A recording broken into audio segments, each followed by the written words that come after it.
Warning, spoilers! Now in film you get lots of what the fuck moments, don't you? Things like Brad Pitt and Edward Norton in Fight Club being the same person. Brad Norton obviously feeling a lot better. Or Bruce Willis in The Sixth Sense, who you find out at the end of the film has been dead the whole time. I see dead people.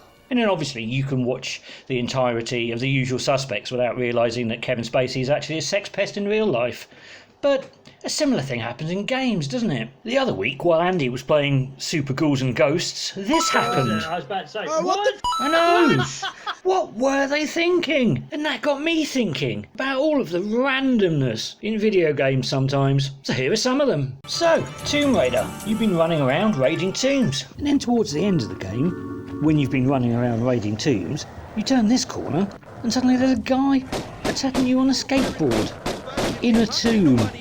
On a skateboard. What were they thinking? It must have been great coming up with all the enemies for Final Fantasy VII. There are so many to choose from, and they're all good. But at some point in a meeting, someone said, why not a house? And they did it. Not only a house, but a house that can fire rockets.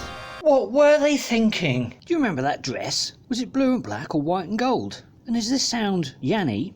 Laurel. And does this sound Laurel? Laurel. Well, long before then there was one in computer gaming. What can you hear here? Is it Toasty? Is it Whoopsie? Well, it's Toasty. But I hear you ask, why is one of the developers popping up and saying Toasty in the middle of a game? I don't know. What were they thinking?